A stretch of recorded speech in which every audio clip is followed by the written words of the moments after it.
What is up, guys? Welcome into yet another edition of Benstant Reaction, an instant reaction to breaking news, a game, or something big going on in the sports world that I gotta talk about. It's not a full Ben Garcia show. You guys got that yesterday. But I like to react to standalone primetime games. I likely won't respond to the Thursday Night Football game. I have no interest in trying to depict what the Jets or the Patriots are doing right now. But who knows? Maybe. Stay tuned. Here's what I will say.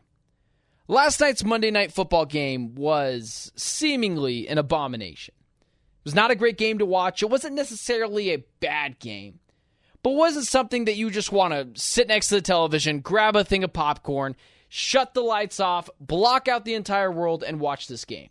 It was a slugfest. It was 7-6 at halftime or 9-7 at halftime or something incredibly low scoring and not really fun to watch. And ultimately, what my take was from this game up until 3.5 quarters was, is Kirk Cousins just washed and we're just all kind of not really looking at it like that right now?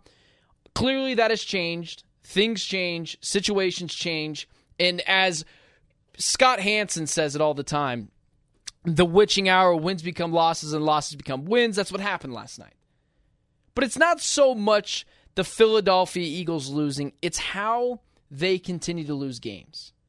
And well, I guess a fun, shiny running back that you paid $10 million a year to isn't changing the win-loss column. And this is something I tried to explain to the Philadelphia Eagles fans who were very upset with me that I was lower on them. Listen, they have a ton of talent. And they're going to make the playoffs just because how much talent they have and how pathetic the NFC is at this point in time. That can change. Who knows? Maybe the Buccaneers are the real deal. Maybe the Saints are the real deal. Maybe there's other teams that are just up and coming, ready to take the Eagles' spot. But there's a reason why I picked the Dallas Cowboys to win the NFC East. It's not because I'm high on the Dallas Cowboys. It's not because I'm a Dallas Cowboys fan. For years, my most famous take, my most famous argument was being so out on Dak Prescott. And then it's changed because I am loyal to the truth, not a take. And you'll find that on this channel. I'm not just going to defend a take because it was my own. If it's wrong, and I'll admit it. But I'm spot on so far with the Philadelphia Eagles. They have the same issues that they did last year. The pass rush is fine. It's not amazing. I mean, Kirk Cousins just standing alone in the pocket last night. Aside from one or two miscues last night, I believe it was just one where Chris Lindstrom got beat by the nose tackle. That's not going to happen very often. He's an all-pro right guard for the Falcons. But the pass rush has been bad. The pass coverage is bad. Darius Slay looks to be over the hill at this point. The cornerback and the defensive back position for the Philadelphia Eagles is not great. But hey, we got a shiny new running back. And this all falls on the shoulders of the ownership of the Philadelphia Eagles for not identifying the problem that this team had last year. And then, of course, secondly, on the shoulders of Nick Sirianni. Now listen, I'm not a big fan of Howie Roseman. I believe he's an ESPN analyst cosplaying as a general manager. And yeah, he's made some good moves, but recently he's made a lot of bad moves. You're giving up a third-round pick for Jahan Dotson, and he's got, I think, 1 reception on the year, if I'm not mistaken, for the Philadelphia Eagles. Max 3 receptions. If I'm not mistaken, it's just 1.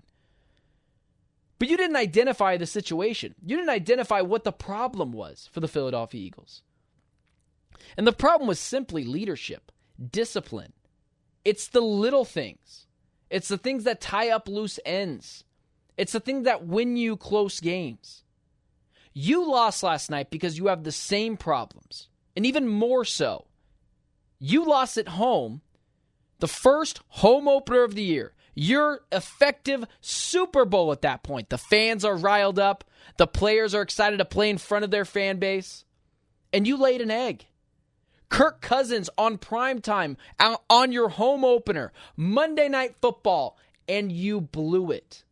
That has Nick Sirianni and the front office written all over it. Still the same issues for the Philadelphia Eagles. The pass rush is bad. The pass coverage is not great. I mentioned before, Darius Slay seems over the hill. And I tried to explain to Philadelphia Eagles fans that tried to tell me they addressed the defensive back and secondary positions in the offseason that try to tell me we drafted those positions. Yeah, cool. Probably the biggest learning curve in the NFL, if you're just talking about positions, is cornerback in the NFL. You are learning on the fly. You're not covering Panera Bread State receivers anymore. You're covering real deal guys like Drake London, Darnell Mooney, Kyle Pitts coming out of the tight end position, Bijan Robinson. I mean, they're pathetic. They're pathetic. And all Eagles fans told me last year, and I tried to tell them, the leadership of the Eagles was clearly propped up, and Nick Sirianni was clearly propped up by two elite-level coordinators in Jonathan Gannon of the Arizona Cardinals, who are overachieving this year, and Shane Steichen, the head coach of the Indianapolis Colts, who took Gardner Minshew damn near to the playoffs last year. That is who Nick Sirianni was being propped up by, not his own game plan and not his own football mind. But then they tried to say it was the coordinators. It was Sean Desai. Then it was Matt Patricia. Now it's Vic Fangio. Vic Fangio, the defensive coordinator, right? He's a defensive guru. Do you remember what he did with the Broncos years ago? What a stifling defense that was. Orange Crush defense. He's going to fix it. No. It was Jonathan Gannon on the defensive side of the ball. Jalen Hurts has clearly regressed, although he was decent last night. He made a couple of good throws that even I'll say, wow, that was pretty impressive. But Shane Steichen got the best out of him. They're 2-7 in their last 7 games, that being the Philadelphia Eagles. And instead of addressing the main issues in the secondary, the main issues at head coach, the main issues being Jason Kelce leaving, again, more leadership out the door, they doubled down. They said, no, it was the coordinators. Brought in new guys. Those guys are not working out. Kellen Moore is clearly underachieving. Once again, a guy I used to be high on, but what did I say? Starting this rant, I am loyal to the truth, and Kellen Moore just ain't it. And Cowboys fans have warned me about this guy, and I didn't listen. He ain't it. Vic Fangio, not it. The issue that is and always has been for the Philadelphia Eagles was clearly Nick Sirianni. They're not disciplined. They're not well run. They are teetering and tottering on the brink of full-blown dysfunction. And they got the New Orleans Saints this week. And all the Eagles fans that were pointing and laughing at the Cowboys, oh, just wait. Because A.J. Brown's got a hamstring injury. And those normally linger. I'd be surprised if he plays this weekend. And the New Orleans Saints are going to run roughshod over you. They're going to push you around because you're a soft, not disciplined football team. And losing the stability of Jason Kelce and not addressing the clear issues in the secondary, but putting a Band-Aid over it all with rookies and signing a running back to $10 million a year. When the rest of the NFL has said, hey, you don't actually need an elite running back. What is Jonathan Gannon, the former defensive coordinator of the Eagles, who was thrown out the door after the Super Bowl? It was all his fault that the Eagles lost that Super Bowl. It was all his fault, right? It wasn't Jalen Hurts fumbling the football. It was Jonathan Gannon's fault.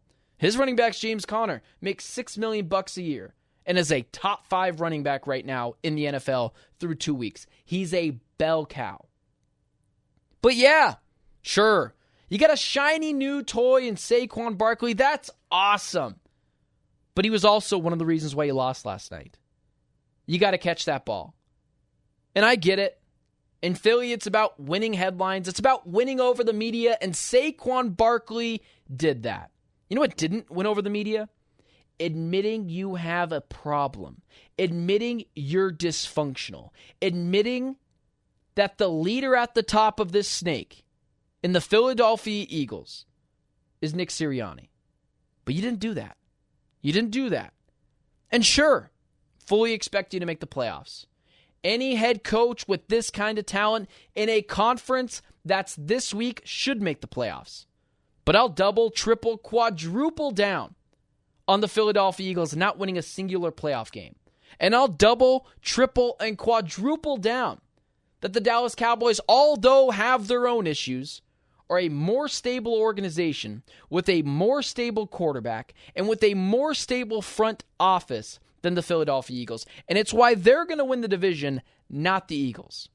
It's why I wasn't into buying headlines with the Philadelphia Eagles over the offseason. I didn't care what they did. I said, oh, who's their head coach? Oh, and the head coach and quarterback don't like each other? That's been reported. There's a quote-unquote drift between Jalen Hurts and Nick Sirianni. That's not going to work out as well, and I guarantee it. And after last night's debacle of a loss to the Atlanta Falcons at home, your home opener against primetime Kirk Cousins coming off of an Achilles tear, just validated everything I felt and more about this Philadelphia Eagles team that continues to cosplay as a true Super Bowl contender when in reality they're a fringe playoff team and will not win a singular playoff game this season. I guarantee it.